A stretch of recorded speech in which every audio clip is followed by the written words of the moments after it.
Hey guys, Sylph here, and this is another visual novel, I believe. This is a free game on Steam right now. Detective Butler, Maiden Voyage Murder.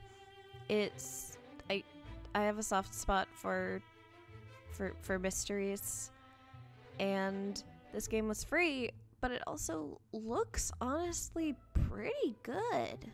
Like, I'm confident going into this. Like, this looks like an honest to God really good game. So I'm gonna try it. Gonna see what's it all about.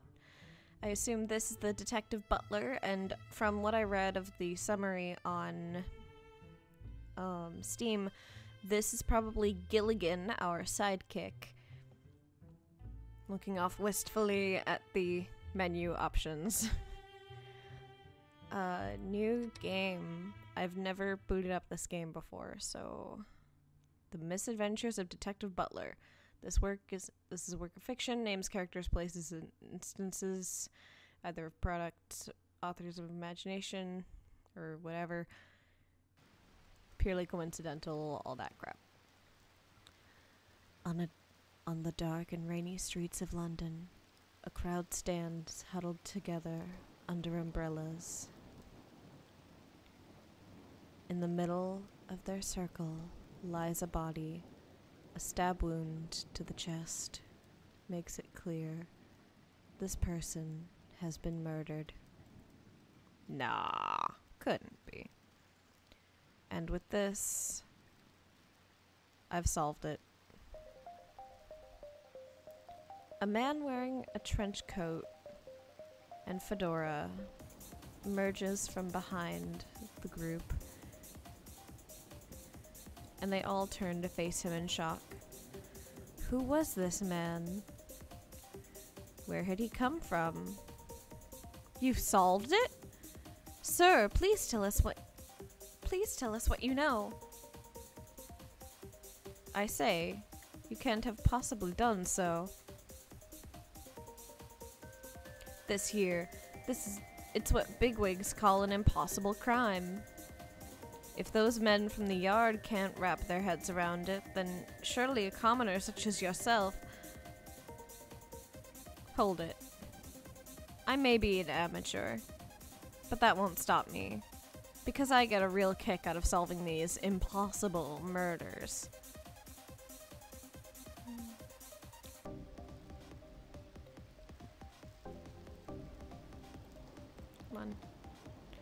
As if the man's words hadn't fazed them in the slightest, the crowd does nothing to stop the man from touching the dead body.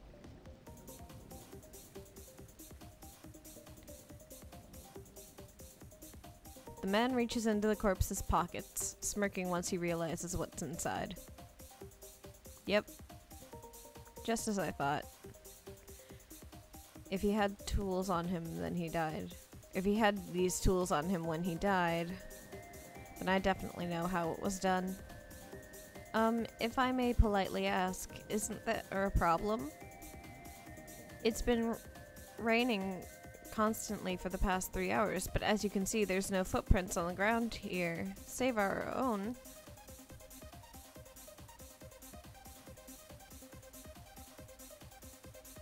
That's what makes this crime impossible. I find it hard to believe someone can stab a man and walk away without leaving a single footprint.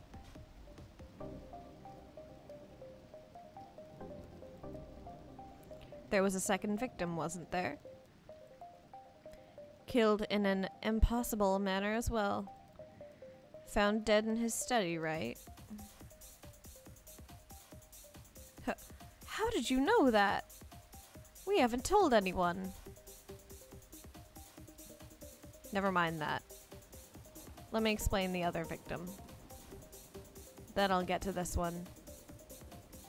Right. Please, do go on. Think back to earlier today. When the master was found in his study, the door was locked, and a servant had opened it using her key. Then, upon inspecting the room, you saw that all the windows were locked, and his only key to the room was hidden inside his desk drawer. That's right. That's exactly what happened. It's impossible, I say. A true locked room murder.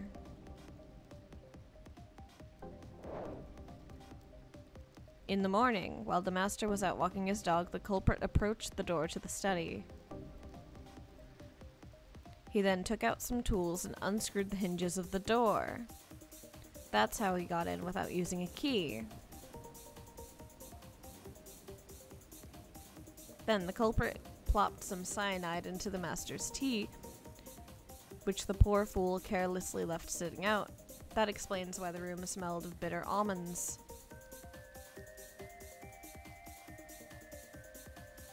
Yes, it may be true that the room smelled of almonds, but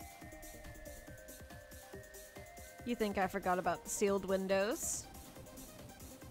The culprit took apart one of the frames, made sure the window itself remained locked. Then, from the outside, they reattached the frame as if it had never been touched. Same as the door. And so that's how the master was poisoned to death? But you still haven't explained the most important part. Who was the one who carried out such a devilish deed? All of us gathered here have solid alibis. The culprit?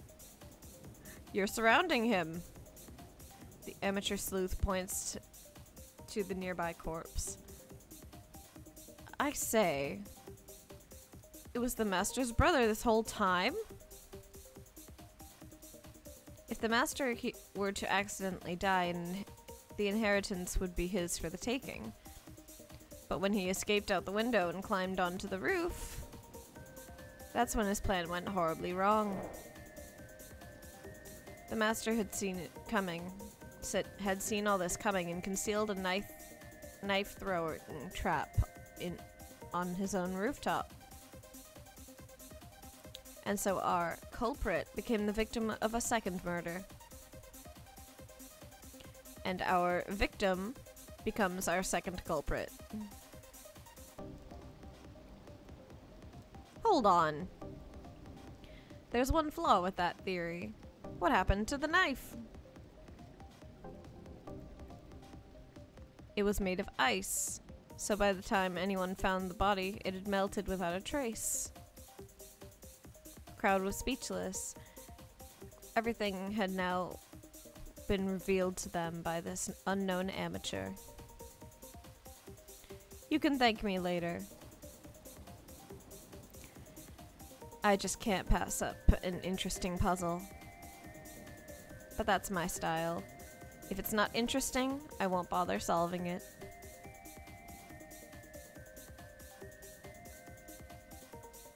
Ciao.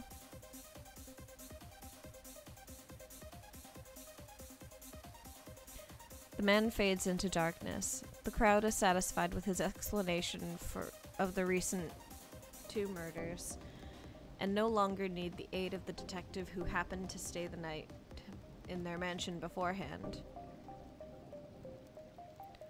This nameless detective who suddenly appeared out of nowhere was more than capable enough. He had matched his wits against the real detective and had a constant... I didn't read that. The nameless detective had constructed a theory that suited the facts perfectly. The only question that lingered in that overconfident amateur's mind is whether or not his theory really was what the book's author had intended.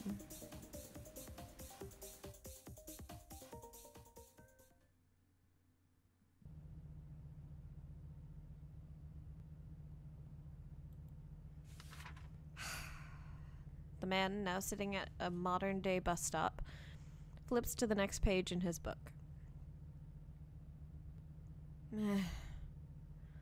My explanation is way better. With a disgusted look on his face, he closes the book and impatiently folds his arms.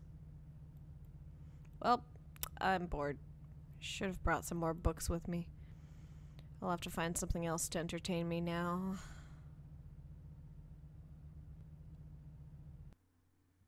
Oh, okay. Another boring day, at least so far. In the middle of July. It's the middle of July and we're going on a cruise. It sounds fairly normal, but I'm not too excited about it. Never saw the point of one, really. But my father insisted that I go with him, so here I am. How much longer until we get there? Shouldn't we be at the docks soon? This car ride is making me sick.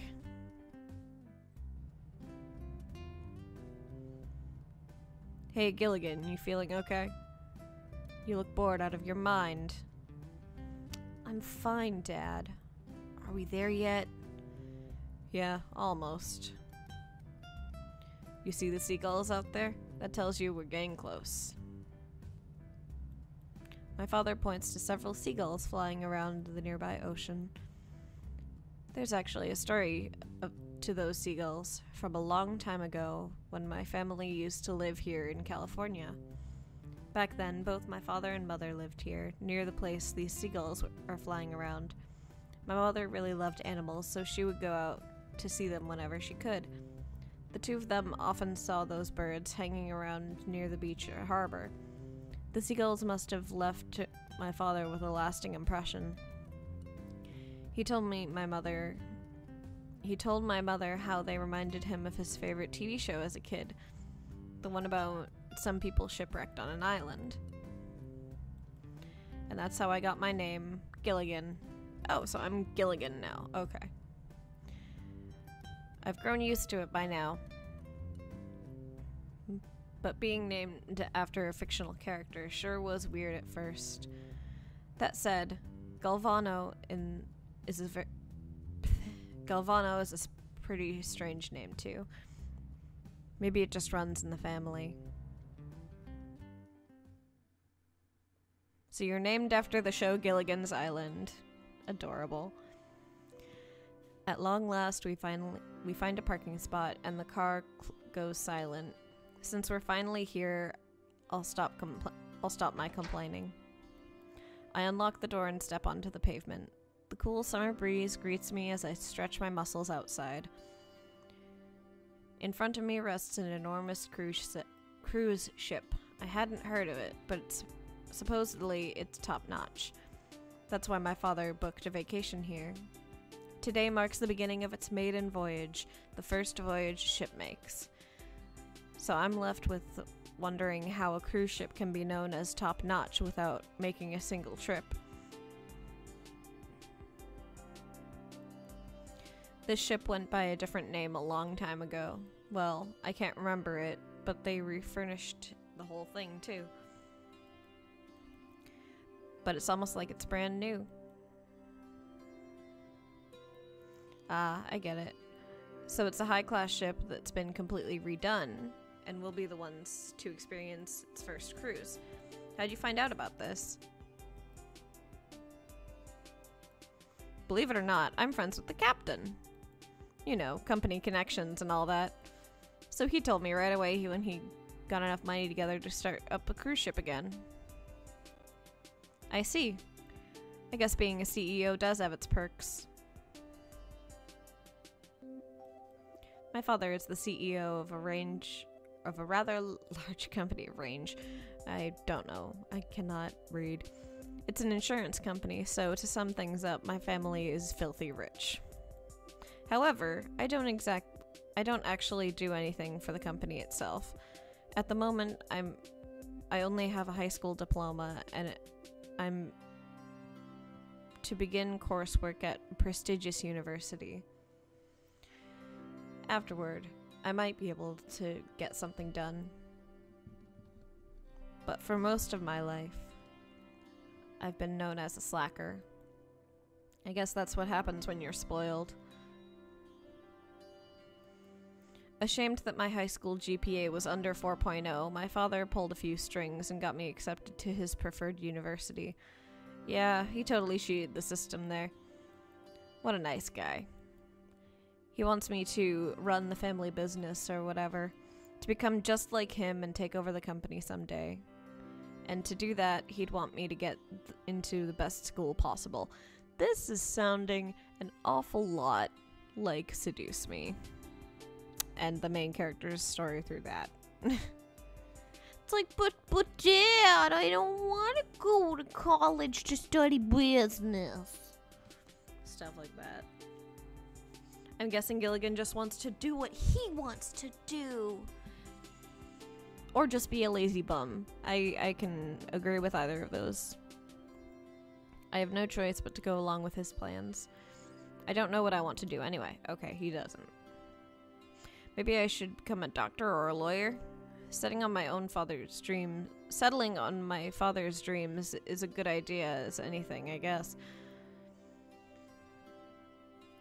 It does feel a little depressing knowing I have no clue what I want to become, though. But if it can't be helped, it can't be helped. So far, this is a pretty well-made game.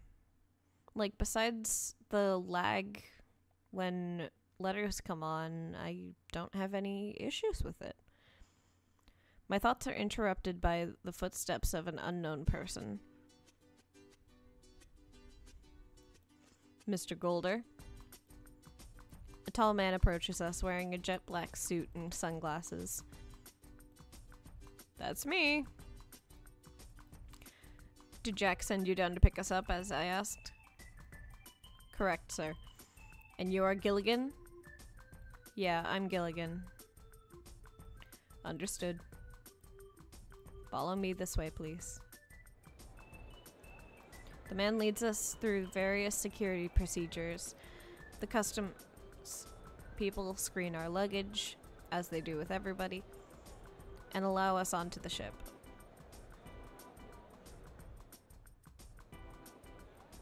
Thank you for your cooperation. The cruise will begin shortly, but the ship will remain stationary for the time being. So please make sure everyone in your party is here before departure. Right, I'll make sure everyone's here. Take care. The man in black leaves, returning to monitor the outside of the ship. Ah! Do we bump into someone? Hey! Galvano, you made it! You were almost late! An attractive young woman comes running towards us, waving her hand at my father. She has the same, like, logo on her belt, so I'm guessing she's a coworker? Hopefully not anything more, because that would be, ugh. Am I supposed to know who she is? Well, I'm here, aren't I? Come on. No reason to worry, my dear. Oh, and are you Gilligan? Gilligan. Gilligan. She points her hand at me. Yeah, Gilligan Golder. Nice to meet you. Eliza Jones. Nice to meet you too. Your father's told me a lot about you. Oh no. I suppose he does like to brag. I can only wonder if what he's saying about me is good or not. That's right, you two haven't met before.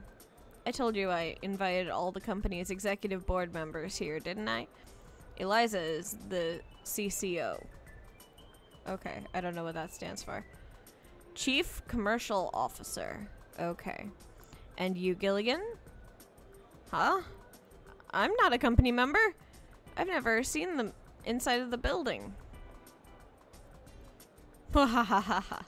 Someday you will. Someday. Ah, more of them.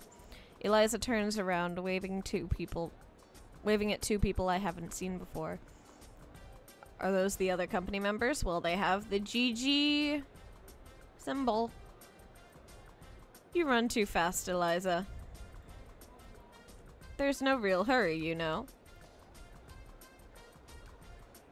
Although, considering it's Galvano, it wouldn't be too surprising for him to miss the ship. Hey, hey. I might be getting a little slower in my old age, but I'm still Galvano. Underestimating me would be a careless mistake. Oh god. Says the person who missed the flight to California. That's the reason we ended up being so late again here. But we did get here in time, didn't we? And that's all that matters in the end. Wahahaha. God. I already don't like my dad. Oh, are you Gilligan? I was wondering when we'd get to meet you. Howard, you want... I don't know how to pronounce that. Yuan. I'm just gonna call you Howard. Chief Operating Officer. Blythe Calico. Chief Financial Officer. It's a pleasure to meet you, Gilligan. The two of them stretch out their hands and I comply. Nice to meet you both. Sorry if I'm a bit more boring than my dad's stories led to believe.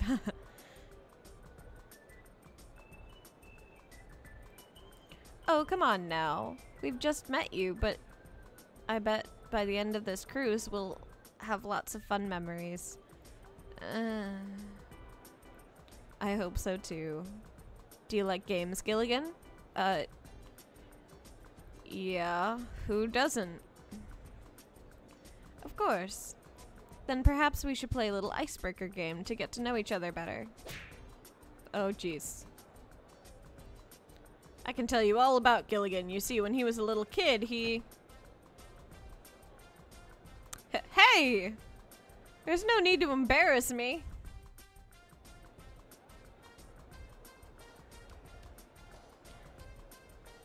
You know, maybe we can save this game for later. Gilligan probably wasn't expecting to be bombarded with questions. Yeah, that's it. The ship suddenly shakes and I jump back in response. We must be ready to take off. Eliza giggles, but I can't help that I get scared so easily. There's a reason I don't like engine noises. If I had to answer one of those icebreaker games, that reason would be probably the thing I'd tell people. However, it brings up bad memories, so I try to avoid mentioning it whenever possible. I try to block out that part of my memory whenever possible, too. Thinking about my past makes me sick.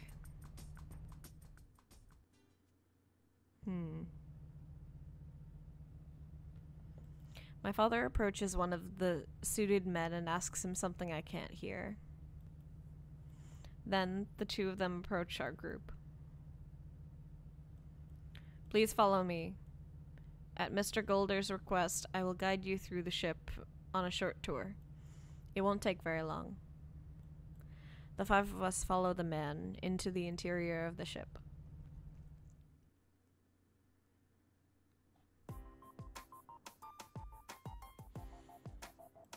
Welcome aboard the ship. Today will be her first voyage since 1962. The ship has been completely refurnished, although the layout remains exactly the same as it was 50 years ago. Okay, so this is in 2012? Yeah?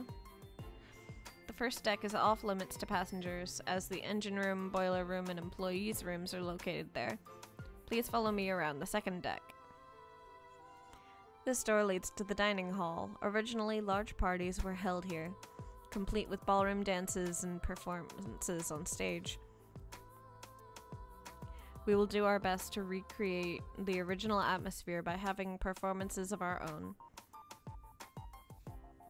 The tour continues and we finally reach the fifth deck. Mr. Golder has requested 4 rooms for you on this floor. The guest rooms here are twice as large as the ones below this deck. They all contain a bedroom, sitting room, balcony, bathroom, and closet. Oh wow. So which rooms are ours? Rooms 502 through 505 are the rooms you selected during reservation. They're all right next to each other along this wall. Here are the card keys. The man holds up 4 key cards. Each one has a room number distinctively marked on it. If you lose any keys, you may come to the front desk and ask for assistance. The maid assigned to your floor will help you. One last thing. The 6th deck can be reached via the stairs at the end of the hall. From there, you'll be outside on deck. And you can reach the captain's rooms as well. Are there any remaining questions? I don't think so. Then please enjoy your stay. If you need anything, we will be at your service. The suited man bows before exiting down the hall. He goes upstairs, presumably to the captain's room on the 6th deck.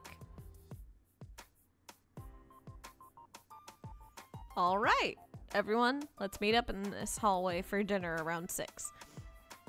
I've also reserved VIP seating and asked for the best cook they have. It'll be an amazing dinner. The other company members nod in agreement, saying their farewells to us.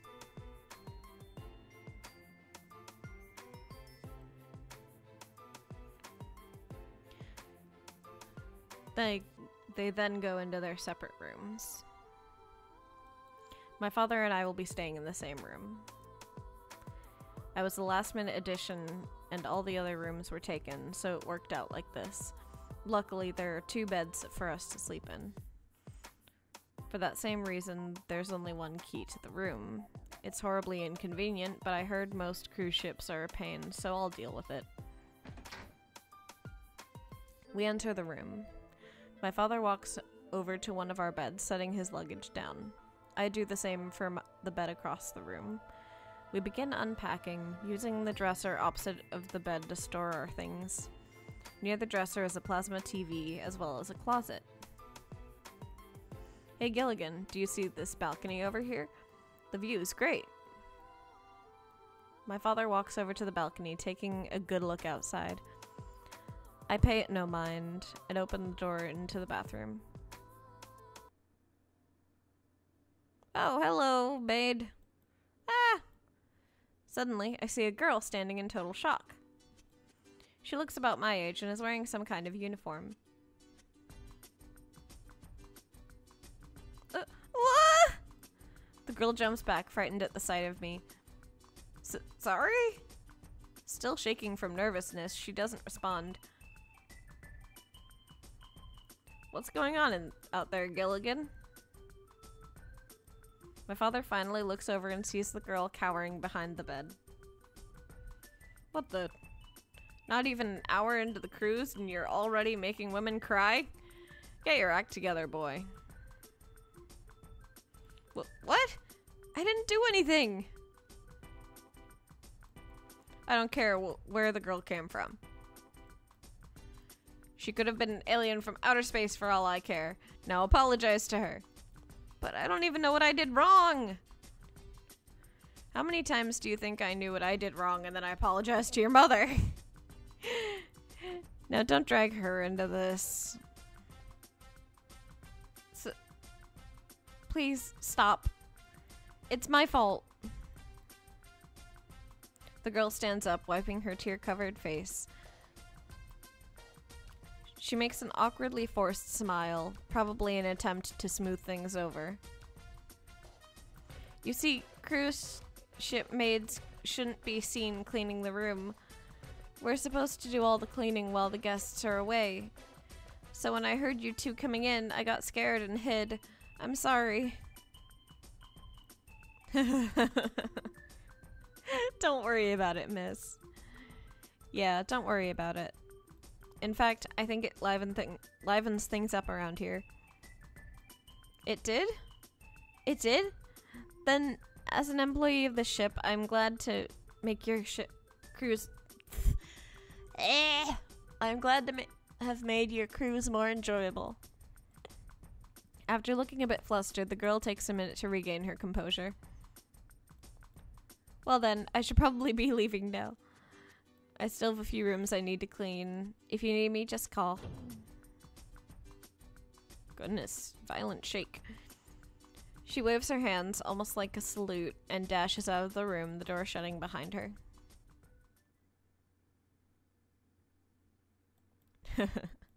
Well, wasn't that interesting? Already met a cute girl. Yeah. With that incident finally over, I stepped into the bathroom. Oh, so she left a keyring in here. She must have forgotten it in her hurry. It has a good number of regular metal keys attached. Guess I should do the right thing and return them to her. I leave the room, hoping to return the keys to that maid, but she is nowhere in sight. Nearby, standing in front of one of the doors in the hallway, is a man in a trench coat and fedora. Who is this person? He isn't anyone I know, nor is he another company member or employee, so he must be a normal passenger. I can't quite put my finger on it, but this guy seems out of place here. Maybe it's the goofy-looking outfit he's wearing. What are you staring at? Oh, nothing. Looks like you need something. Spit it out. Have you seen a maid? She left her keys in my room. Yeah, she's cleaning my room at the moment. Kinda pissed me off being so inconvenient. Then, can you give these to her? I raised the key ring into the air, dangling it in front of him. He gives me a questionable look before swiping the keys from my grip. You're awfully trusting of total strangers. A bit too much, in my opinion. Don't worry, though. You can trust me. I'll return these keys for you. I've had people tell me that before. I'll keep that in mind. Thanks. I walk back to my own room and knock on the door to be let inside.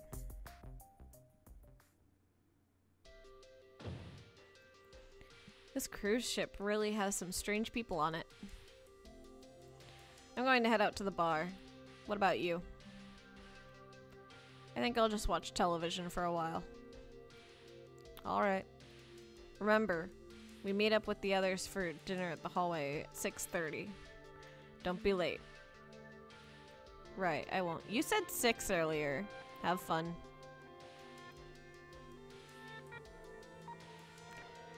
My father leaves the room with a somewhat disappointed look on his face. I'm sure he wanted to do something other than watch television in here. I'm sure he wants me to do something other than watch television in here, but I don't really feel like doing anything else. Even when I try to live up to his standards, I always mess up something anyway, so I might as well relax and enjoy myself at the very least. I look through the balcony's screen door. San Francisco's still in plain view. The ship hasn't yet departed. Soon enough, the coastline won't be visible anymore, and we'll be separated from the land by several miles of water. A few days and we'll be back to our daily lives, as if this vacation never even happened. Time sure does fly when you're having fun, huh? Oh. Achievement unlocked, setting sail. Ooh, chapter 2, Between Truth and Happiness. Oh. Well, I guess that's a good place to stop it then this time. It's almost time to head out for dinner. Okay, awesome. So, that was perfect. Chapter 1 is done. If they're all that length, I'll probably just do one chapter per episode. So, hope you guys enjoyed. And as a little side note, you might have heard my audio is a tiny bit better quality this time. I actually have a USB microphone that I'm using, and I love it so far. It's great. So hopefully that will make me sound a bit better and not as weird. But anyway, thank you guys so much for watching Detective Butler, Maiden Voyage Murder, and I don't know when the next episode will be out, but sometime this week or next week. And yeah, let me know what you think in the comments below. And yeah, hope you enjoyed. Bye-bye, guys. Love you. See you.